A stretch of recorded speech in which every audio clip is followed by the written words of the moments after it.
This video is sponsored by the Vocal Fries podcast, calling out linguistic discrimination one episode at a time. Check it out.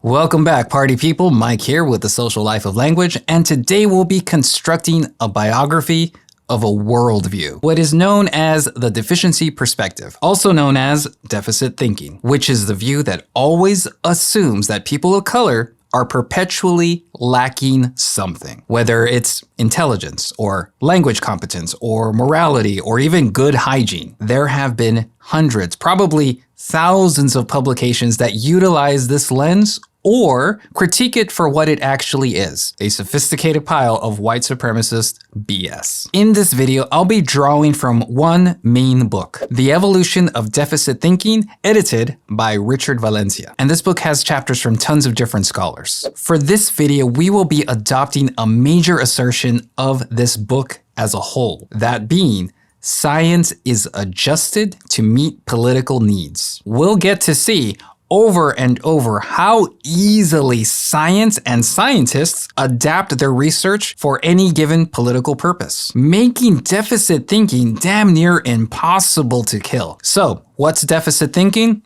Let's find out. We're going to approach this biography of deficit thinking in two ways. First, through history, and then through theory. So we're going to start with a historical timeline of key political eras and how the deficiency perspective is adapted to fit the needs of that particular era. I'm going to give you tons of names of individual scientists and individual publications. You can look them up later if you want, but for this video, don't waste your brain power trying to memorize all of these trivia facts. Those historical factoids are far less important than the larger goal of the video, which is to produce a big, zoomed out history. But the way we're going to produce this bigger, zoomed out picture is by zooming all the way into individual people and events, discussing, and then zooming all the way back out and connecting that to the bigger picture, to the bigger story. Then in the last section of this video, we're going to wrap up using Richard Valencia's theoretical breakdown of deficit thinking, which he divides into 6 key characteristics. Quick side note here, for a variety of pedagogical reasons, I'll only be providing the page numbers for the book. Here's the book's table of contents for all you super nerds out there. So today's biography is gonna include all the greatest hits from white supremacy and colonialism, from eugenics to segregation and sterilization. All of that horrible history is the foundation that deficit thinking is built upon. Let's start the biography in the 1600s, before the concept race that we know from today, before that was really solidified. In this era of colonial expansion, among the big forms of social differentiation were likely the concept religion and the concept human, meaning we had to decide group by group whether or not they were fully human or lacking humanity. When it came to the early colonial adventures, when we invented America, the natives were generally framed as barbaric, as savage, and as pagan. In other words, lacking Christian civilization and lacking the mental ability to think rationally. And if they're lacking rationality, then clearly they are unfit to govern themselves or become civilized without the help of European civilization. Notice the focus on the deficiency, on what is lacking. In this same era, when we began enslaving and importing people, those folks were generally perceived as closer to animal than to human. In other words, the enslaved were perceived and positioned as lacking full humanity. There's that lack once again. And we tried in many different scientific ways to prove that both natives and black folk were deficient somehow, somewhere. And one of the first ways that we scientifically proved an inferior deficient intelligence, for example, was through the science of skull measuring. This kind of resembles, for example, the science of ancient Greeks who were really interested in measuring the angle of people's foreheads, because supposedly the angle of your forehead was evidence of both intelligence and beauty. So apparently the foreheads of Greeks were angled at 100 degrees. And then apparently darker skin and black folk had foreheads that were angled at 70 degrees. And then at 69 degrees, we start talking about the foreheads of animals, specifically apes and monkeys. So even though the Greeks weren't using the race concept that is identical to our race concept today, it nevertheless positioned darker-skinned folks as closer to the category of animal. And it also positioned them as lacking beauty and closer to ugliness. So why is this important to mention? Well, think about how powerful the idea of measurement was becoming. Even back then, measurement was positioned as the way to scientifically define and discover intelligence and even beauty. So it appears then that Western culture was really developing this measurement fetish. And perhaps we should ask why. As humans, why did we become so interested in measuring different aspects of humanity? Well, the answer, of course, is that measurement worked as an avenue of both preserving and producing powerful classes in society, and also preserving and producing hierarchies. For example, if you're perceived as lacking a very basic kind of humanity, then in colonial times, this gave colonists the rationale to both exterminate or enslave folks in the name of rationality and even Christianity. So to be clear, measurement and the deficiency perspective itself is very useful to the powerful classes in society. In the American British colonies, the inferiority of Africans and other people of color was interpreted in various ways. To many individuals, inferiority was associated with biological differences, whereas to others, it was a result of non-whites lacking European culture and/or Christian religion. These different interpretations of what is lacking, as we'll see, is always adapting, always mutating, which is why we can describe deficit thinking as a dynamic and chameleonic concept. The deficiency perspective looks like whatever it needs to look like in any given political era. Then in 1859, Charles Darwin wrote this little book called On the Origin of Species, which essentially contradicted the idea that white folk and black folk were different species, and instead posited that all humans biologically evolved from a single origin. But Darwin never asserted that humans were equal, so skull measuring continued. In fact, now scientists could claim that whites evolved to have larger skulls for their larger brains that provides a higher intelligence. Also proving that white folks are the only people that can create civilized society. You're going to see over and over again that deficit thinking tends to make these gigantic leaps in logic. Everything becomes proof of white superiority. Now, in Darwin's theory, you got the strong, competitive, superior species that is said to biologically thrive. And that exact logic was essentially copy-pasted onto the idea of competitive and superior cultures, so that ultimately all cultures that didn't emerge from European cultures would be positioned as inferior because they were lacking Europeanness, obviously. Wow, that is convenient. Nevertheless, the idea of inferior and superior cultures would begin to kind of take over race science in the guise of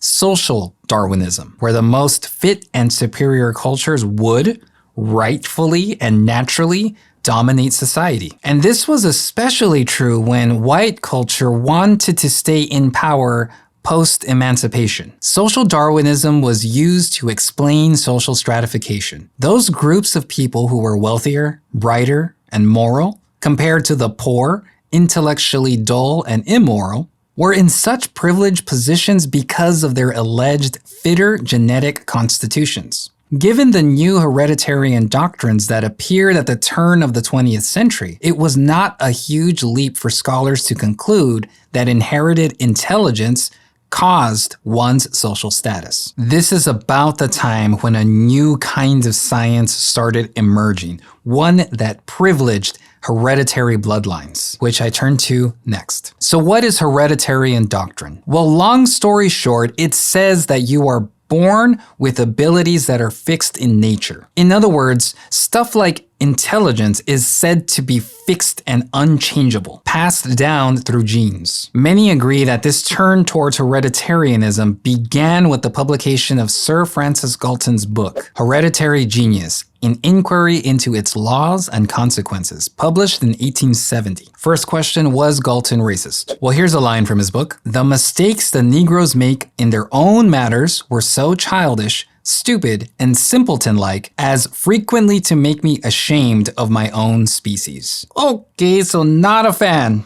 of black folk.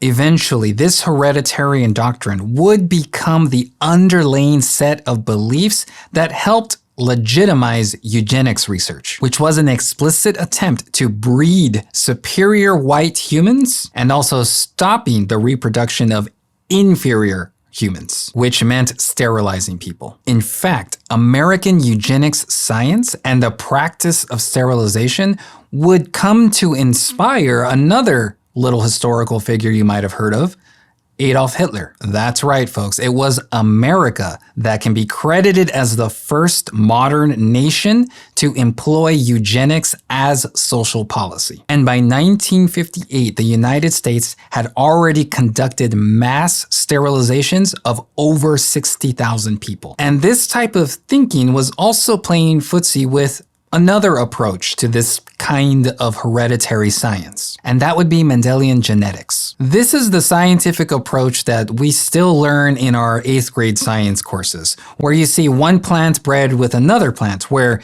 genes are either dominant or recessive. And importantly, the hybrids that are produced from this kind of crossbreeding, we can kind of predict mathematically what they're going to look like because our experiments are in extremely controlled situations, and we're often talking about one singular trait, like breeding a tall plant with a short plant. The tallness is the trait. Now, unfortunately, in the hands of race scientists, they quickly started considering intelligence as a measurable singular trait that you could supposedly predict based on how many white people are in your family. The idea being, the more white blood a person has, the more intelligent they'll be. As with previous eras, eugenicists and hereditarians were both concerned with natural or innate intelligence. And it wasn't long before race scientists decided that they needed updated tools to measure intelligence. The power to measure is merely an extension of the power to define.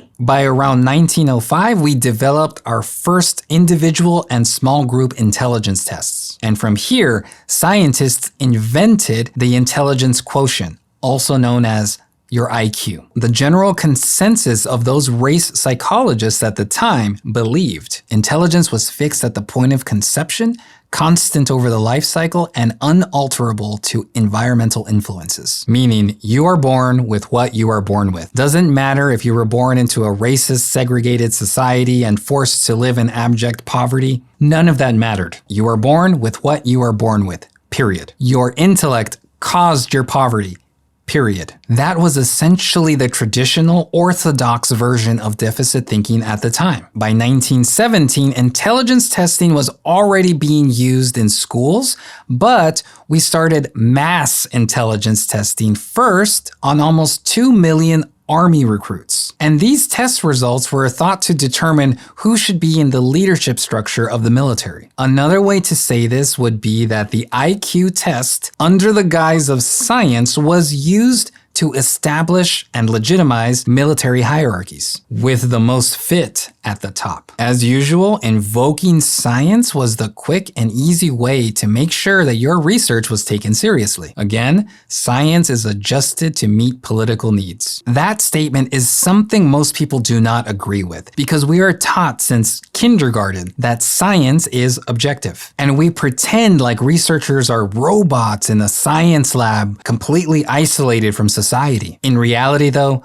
we need to acknowledge the simple fact that scientists are humans. Sometimes they're racist humans. Sometimes they grow up in racist societies. And sometimes that thinking informs their science. Around 1919, the first mass intelligence test would be developed for school children. And it's important to note that the questions were often based on things white people would know. For example, pop culture questions. Maybe something like, who won the World Series this year? Look, when you got trivia questions about white culture, questions based on what white people would know in the 1920s in a deeply segregated society, then of course white folks are gonna score better. I suppose I should mention that while developing these major IQ tests, only white folks were involved in the process. In a white supremacist society involved in white supremacist science, these researchers ignored all kinds of stuff when developing these tests. Maybe they didn't notice, or maybe they didn't think it was relevant. And I think it's probably the last one about relevance. After all, remember, when you really think about this, if your intelligence is supposedly fixed and constant and unchanging, then the test material itself should technically not really matter, because certain folks were believed to have a hard limit on their intelligence. So scoring any higher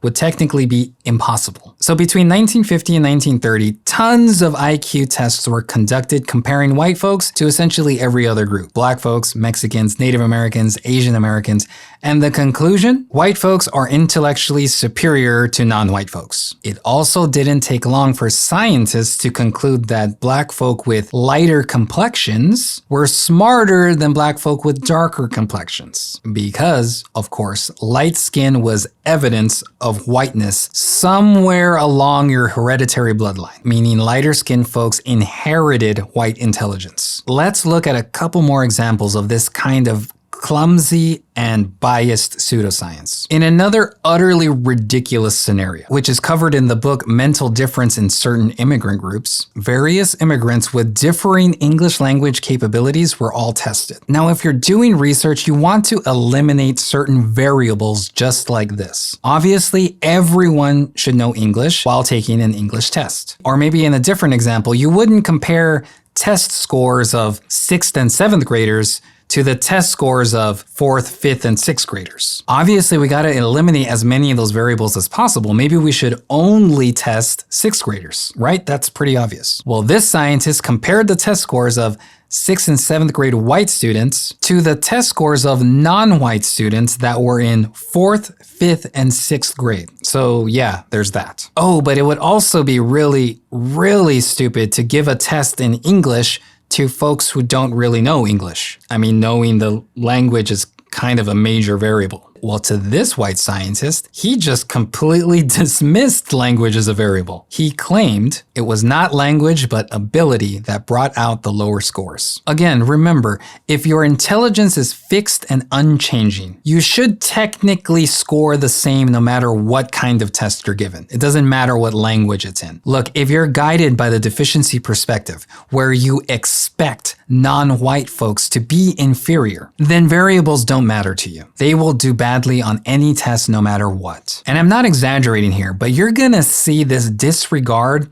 of super obvious variables. They're just disregarded over and over and over. Every single person watching this video right now would spot them easily. The mistakes are so obvious that it kind of leaves you scratching your head like, what were these guys doing? Like, dude, you're really just gonna ignore the fact that I don't know English while giving me an IQ test in English. Like, what's that even gonna tell you about me? They did stuff like this all the time. This is how race science developed. Next, we gotta turn to the development of race psychology, which was deeply influenced by hereditarian doctrine. And race psychologists also had the measurement fetish. As one researcher says, all that exists in some amount and can be measured. These race psychologists would help redefine what meritocracy even means. Meritocracy is what the whole American dream is built on. The idea that commitment and hard work and effort deserves to be rewarded. But to these race scientists and race psychologists, it was no longer just about effort and commitment. Because according to these race psychologists,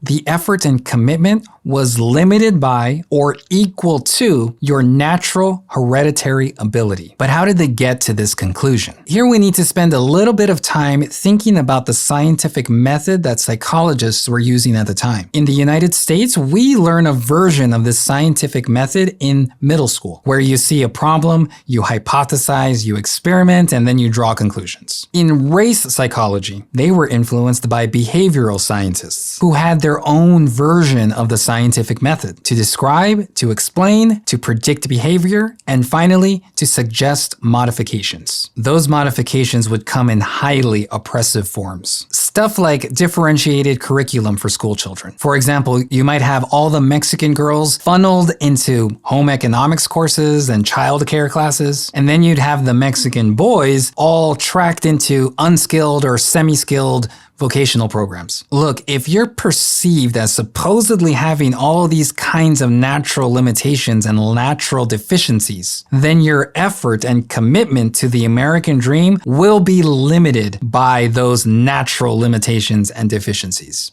Supposedly. Long story short, race psychologists would produce tons and tons of research on differences between white folks and everyone else. This research would also have major implications for how we treat immigrants. For example, in the book that I mentioned earlier, The Mental Differences in Certain Immigrant Groups, that was probably the first book dedicated to proving mental deficiencies in Mexican children. A good one-liner from the book states, "Mexican immigration from our neighboring republic bring us retarded material which the public schools have to handle." Tons of these researchers would get to testify to Congress, and you even sometimes had eugenicists literally drafting laws. For example, maybe their research would provide support for anti-miscegenation laws or support for segregation, for example. We also need to be aware that in every era, lots of things are happening in the world that could potentially contradict the science. For example, during the Great Depression, a lot of white folks became poor, and that did not make sense because technically,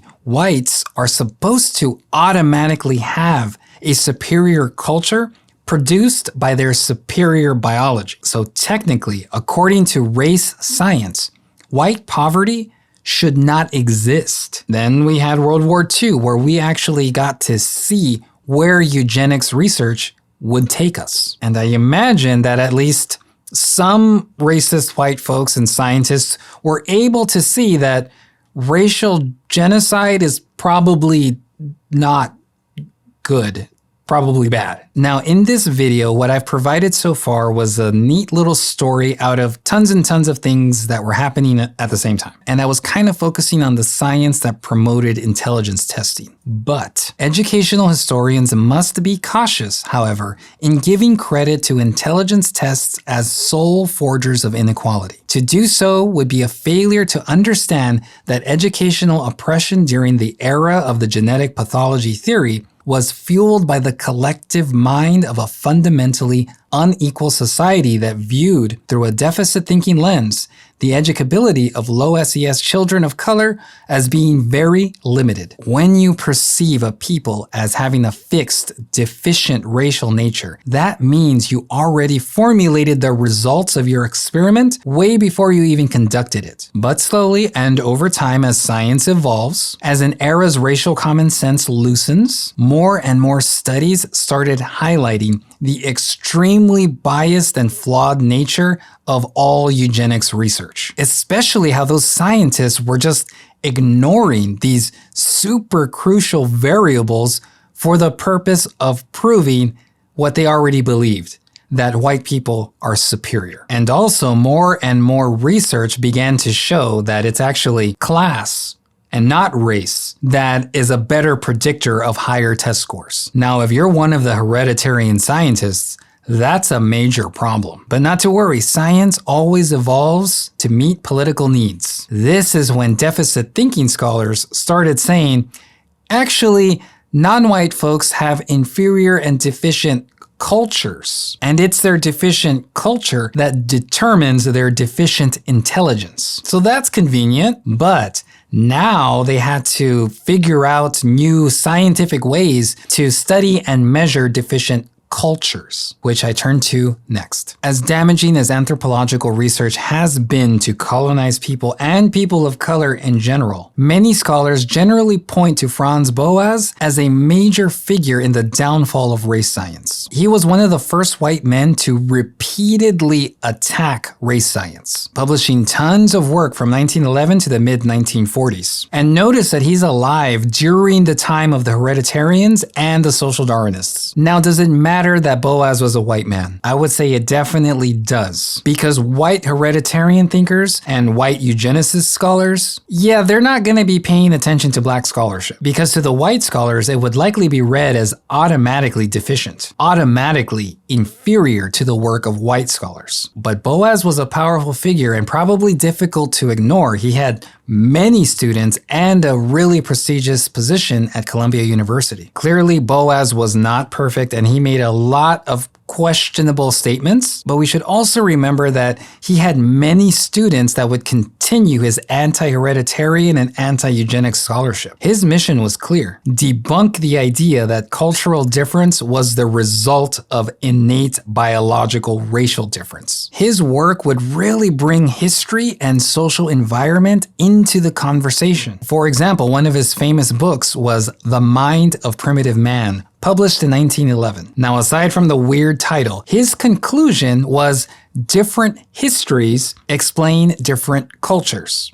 Not genetics, not race, not biology. To us, that feels like an obvious statement, but to the race theorists back then, that was beyond radical. Then in 1965, perhaps the most important concept to the ongoing spread of the deficiency perspective would be found in Oscar Lewis's notion of the culture of poverty. Now, I've never read the book where he published this, but from my understanding, Lewis was not saying that it's poor people's fault for being poor. It was actually the fault of capitalism that made poverty difficult for people to escape because of structural issues. But apparently there is some problem with his writing style, where sometimes it sounded like he was making authoritative, factual claims about racialized people. But I think we should be fair and acknowledge that he probably didn't set out to create what would become this very harmful theory, because it was actually the folks that misused his culture of poverty thesis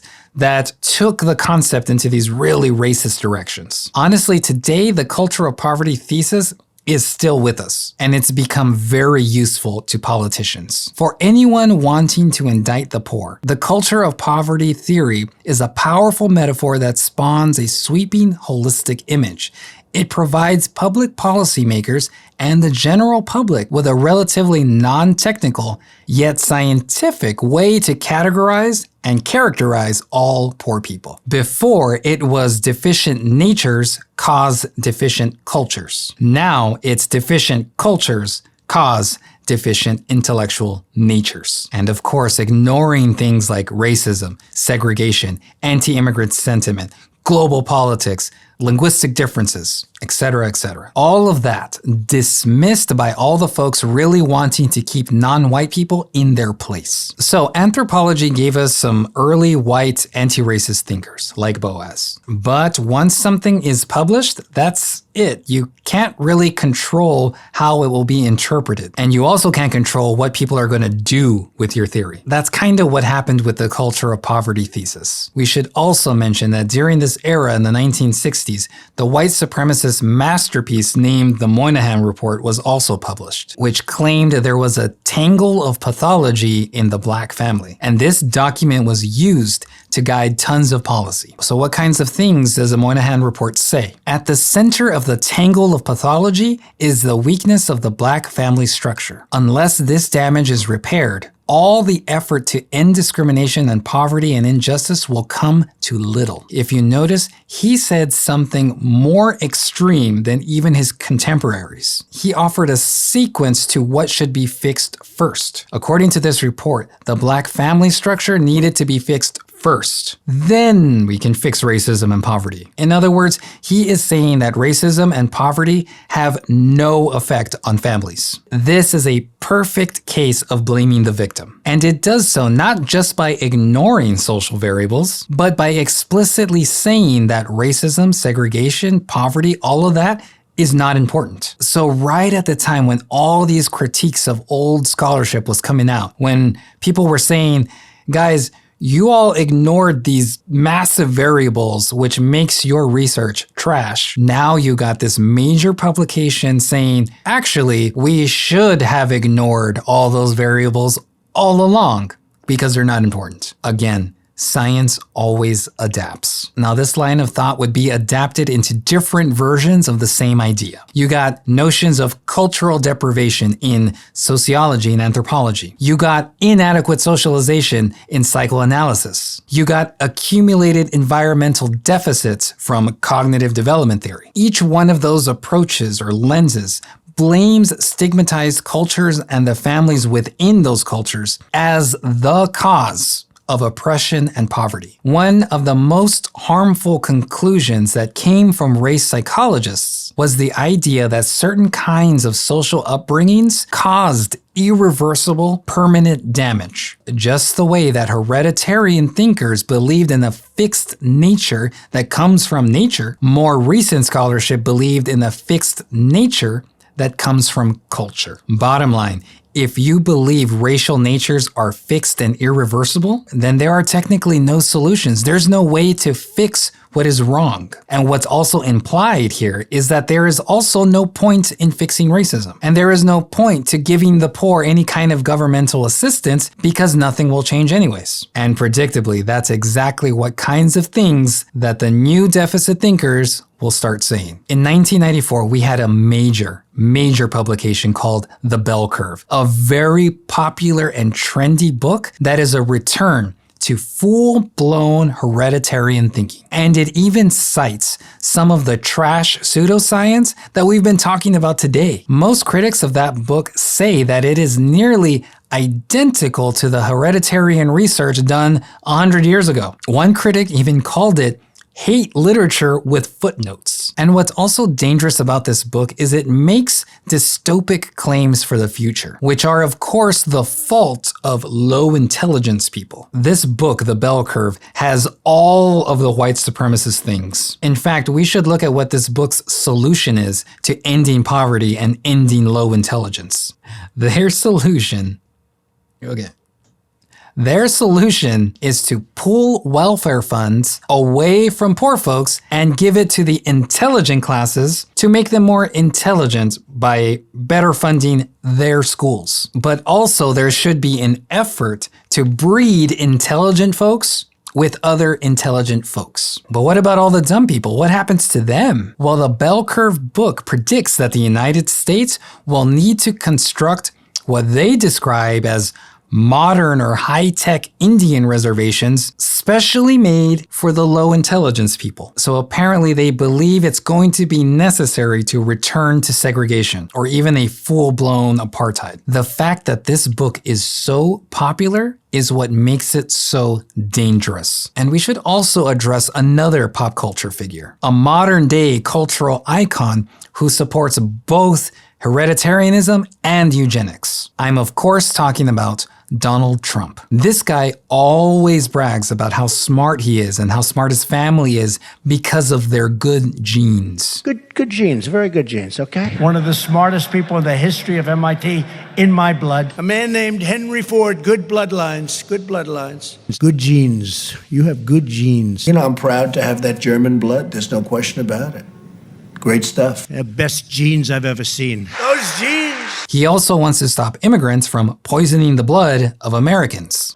They're poisoning the blood of our country. That's what they've done. They poison mental institutions and prisons all over the world, from Africa, from Asia, all over the world. They're pouring into our country. Now, just a few years ago, his presidential regime conducted sterilization on immigrants without their consent. Now, between his claims about genes and poisoning blood, as well as his actions as a president, we can easily consider Trump both a hereditarian thinker and a full-blown eugenicist. Because remember, to be a eugenicist type of thinker, you don't have to have a lab coat. You just have to believe in a superior race that would be poisoned by the genetics of an inferior race. Only sometimes do those eugenicist thinkers work as scientists or as presidents who get to sterilize immigrants. Donald Trump is very important here because he is a pop cultural icon with millions of followers. And at the bare minimum,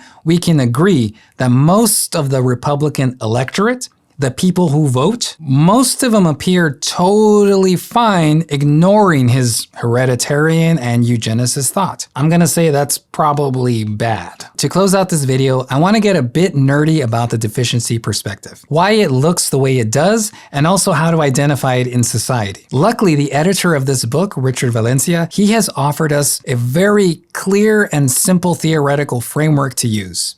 Let's turn to that next. Valencia has broken down deficit thinking into 6 characteristics: blaming the victim, oppression, pseudoscience, temporal changes, educability, and heterodoxy. Let's take them one at a time. Blaming the victim is pretty straightforward. Blame poor people for their own poverty. Blame stigmatized people for their deficient culture. And importantly, also ignore or disregard or disqualify the real reasons of poverty and stigma. Just pretend all those variables don't exist. Next is oppression. By oppression, we are thinking of different forms as well as all the methods and mechanisms that perpetuate oppression. For example, a differentiated curriculum that tracks students into vocational programs, not only does that reproduce economic hierarchies, it literally prevents stigmatized folks from becoming educated. It becomes a way to lock people in their current social class. Next is pseudoscience, which we've essentially been talking about all day today. It's the kind of science that is conducted in bad faith. Ultimately, any science that ignores relevant variables or guided by bias is not science. It's usually just propaganda published as science. Up next, we have temporal changes. And this one should be clear now that we've kind of gone through a whole bunch of different eras. Science gets reorganized by, yes, scholars and scientists, but also global and national events like World War II or the Civil Rights Movement or the election of presidents. Science is always adjusted to meet the political needs of an era. The next one is educability, which means the ability to be educated, which clearly, if you believe certain people are deficient, you'll probably believe that they can only be educated up to a certain point. And finally, we have heterodoxy. Heterodoxy includes all the different dissenting responses, all the heterodox responses to the orthodox deficit thinking. And we should also note that while attacks from the heterodox thinkers was and is still necessary, we should also be aware each attack produced a new and different defense of deficit thinking. A new mutation of deficit thinking very likely emerged. And those were Valencia's 6 key characteristics of the deficiency perspective. Now, deficit thinking will not go away in our lifetime. And keeping track of all the different versions is kind of impossible. We just need to remember that all forms of the deficiency perspective are built on a foundation of the most vile and extremist forms of racism. If you want to read more about the deficiency perspective, I can recommend these 2 books, both of which are either authored or edited by Richard Valencia. But just a heads up, both of those books are very long, very detailed, very historical, and kind of boring, but I think they're still worth reading. Well, that's all for today, folks. Don't forget to like and subscribe. And of course, you can always donate and support through Patreon. You can find all my work at maestromikemena.com or academia.edu. This is Mike with The Social Life of Language, and we're done.